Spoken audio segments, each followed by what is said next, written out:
नमस्कार प्रिय विद्यार्थियों। आज की क्लास में हम बीए फोर्थ सेमेस्टर एजुकेशन के आज हम सिलेबस पर चर्चा कर रहे हैं कि शिक्षा शास्त्र में आपको कितना आपका सिलेबस है, कौन कौन से आपके चैप्टर है जो कि आपको पढ़ना है। और बच्चों, इसकी मैंने चैप्टर्स क्लासें भी स्टार्ट कर दी हैं और इसकी मैंने प्ले लिस्ट ऑलरेडी बना दी है। वीडियो के डिस्क्रिप्शन में प्ले लिस्ट का लिंक मैंने दे दिया है। आप जाकर के मैंने जो है संपूर्ण पाठ्यक्रम से रिटन की भी क्लास करा दी है, एमसीक्यू की भी क्लास करा दी है, क्योंकि बहुत सारे विश्वविद्यालय एमसीक्यू का भी पेपर कराते हैं और लिखित का भी पेपर कराते हैं। तो दोनों क्लासें बच्चों हमारी संपूर्ण पाठ्यक्रम से करा दी हैं और चैप्टर्स क्लासें भी हमारी बच्चों स्टार्ट हैं। अब चाहे तो चैप्टर्स क्लासें देख सकते हैं या फिर आप मॉडल पेपरों के माध्यम से या फिर संपूर्ण पाठ्यक्रम से जो मैंने क्लास कराई है उसके माध्यम से भी आप अपने एग्जाम में अच्छे से अच्छे नंबर जो प्राप्त कर सकते हैं। पेपर बच्चों एजुकेशन का है, लेकिन इसमें आपको साइकोलॉजी से संबंधित कुछ आपको इसमें पढ़ना पड़ेगा, जिससे कि पेपर के टाइटल से स्पष्ट हो जा रहा है कि psychological perspective of education paper का आपका नेम है, पेपर का आपका टाइटल है। यूपी के सभी विश्वविद्यालय का सिलेबस सेम ही है, यही आपको पढ़ना है। ठीक है, अब कौन कौन से बच्चों इसमें चैप्टर है आपको पढ़ना है, यहाँ से देख लीजिए। पहला बच्चों इसमें आपका जो चैप्टर रहेगा, इसमें आपको पढ़ना है कि मनोविज्ञान क्या है, इसकी अवधारणा और इसका जो है क्षेत्र। मतलब ये शिक्षा व जो है मनोविज्ञान के बारे में हमको पढ़ना है कि शिक्षा मनोविज्ञान क्या है, इसका अर्थ, इसकी परिभाषा, इसका क्षेत्र, इसका संबंध क्या है शिक्षा व मनोविज्ञान के बीच में, शिक्षा मनोविज्ञान का महत्व क्या है, इंपॉर्टेंस क्या है इसका, और शिक्षा मनोविज्ञान की जो अध्ययन की जो विधियाँ हैं ये भी आपको पढ़ना है। दूसरा फिर आपका जो चैप्टर रहेगा, इसमें आपको पढ़ना है कि विकास की प्रक्रिया, इसमें आपको पढ़ना है जैसे कि विकास का अर्थ क्या है, इसके प्रकार क्या हैं, वृद्धि और विकास क्या है, इसके बीच में अंतर क्या है, ये भी हम कराएंगे। उसके बाद है विकास की जो अवस्थाएं होती हैं, स्टेज जो होती हैं इसकी। उसके बाद विकास के जो प्रकार हैं, शारीरिक विकास, मानसिक विकास, भावात्मक विकास, सामाजिक विकास, मनोविश्लेषण विकास और जो है भाषा विकास। तो इन सभी हम विकास के जो प्रकार हैं इसके बारे में चर्चा करेंगे दूसरे चैप्टर में। फिर बच्चों हमारा तीसरा जो चैप्टर रहेगा, इसमें आपको पढ़ना है कि अधिगम का अर्थ आपको पढ़ना है। मतलब जो है लर्निंग क्या होता है, ठीक है, इसका अर्थ आपको पढ़ना है।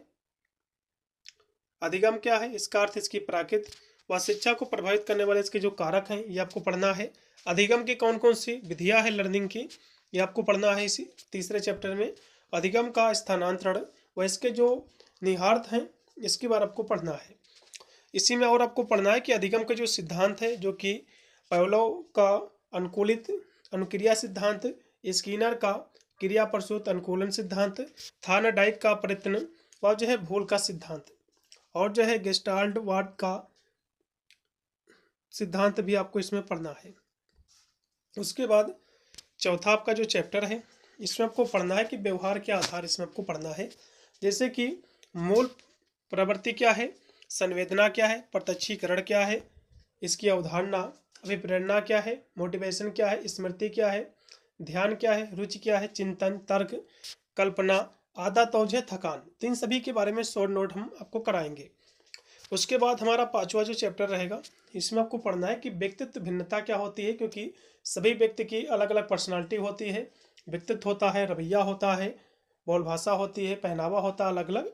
तो व्यक्तित्व जो भिन्नता है, सभी की अलग अलग मेमोरी होती है, तो इसी के बारे में चर्चा करेंगे। व्यक्तित्व भिन्नता का अर्थ क्या है, इसके प्रकार क्या है, इसके कारण क्या होते हैं, और व्यक्तिगत भिन्नता व शिक्षा के बारे में आपको पढ़ना है। उसके बाद है छठा आपका जो चैप्टर रहेगा, यूनिट आपका 6। इसमें आपको पढ़ना कि मंद बुद्धि के बालक के बारे में आपको पढ़ना है।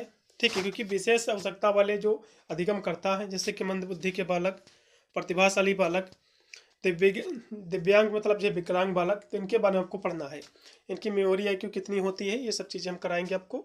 फिर हमारा सातवां बच्चों जो चैप्टर रहेगा, इसमें आपको मानसिक स्वास्थ्य व समायोजन आपको पढ़ना है। ठीक है, इसमें आपको मानसिक स्वास्थ्य के अध्ययन की जो अवधारणा है ये पढ़ना है, इसकी आवश्यकता क्या है, और मानसिक स्वास्थ्य को प्रभावित करने वाले जो कारक हैं, इसके जो फैक्टर है पढ़ना है। मानसिक स्वास्थ्य व शिक्षा के बारे में आपको पढ़ना है, और समायोजन क्या है, इसकी प्रक्रिया। तो 2 क्वेश्चन इसमें आपको पढ़ना है। फिर लास्ट में आपका जो चैप्टर रहेगा बच्चों, चैप्टर आपका 8 है, अंतिम आपका चैप्टर है। इसमें आपको पढ़ना है कि कॉन्सेप्ट ऑफ टीचिंग, मतलब जो शिक्षण की अवधारणा क्या है, शिक्षण का अर्थ क्या है, शिक्षण व अधिगम के बीच में जो रिलेशन है, जो संबंध है, इसको पढ़ेंगे। और शिक्षण बनाम अनुबंधन क्या है, अधिगम शिक्षण का उद्देश्य क्या है, शिक्षण अधिगम में शिक्षक की क्या भूमिका है, क्या रोल है, ये सब क्वेश्चन हम आपको यूनिट 8 में आपको कराएंगे। तो इतना था आपका सिलेबस, इतना था आपका पाठ्यक्रम जो कि मैंने आपको बताया है। इतना ही आपका सिलेबस रहेगा। हम बहुत ही शीघ्र इसकी जो है हम संपूर्ण पाठ्यक्रम से जो कि मैंने क्लासें करा रखी हैं, आप जाकर के देख सकते हैं। और चैप्टर्स क्लासें भी हमारी स्टार्ट है, वो भी हम बहुत शीघ्र हम पूरा का पूरा इसका सिलेबस कंप्लीट करा देंगे। हम रिटन प्लस MCQ दोनों क्लासें एक साथ हम कराएंगे। और हमारे जितने भी अदर आपके सब्जेक्ट हैं फोर्थ सेमेस्टर में, चाहे कोई भी आपका सेमेस्टर हो, सभी की हमारी क्लासें ऑलरेडी कंप्लीट है। अब जाकर के हमारे चैनल पे जो भी अपना सब्जेक्ट ले रखे हो उसके अकॉर्डिंग जाकर के आप सारी की सारी क्लासें आप जो है देख सकते हैं। मिलता है वीडियो के लिए, तब तक सभी को thank you for watching this video.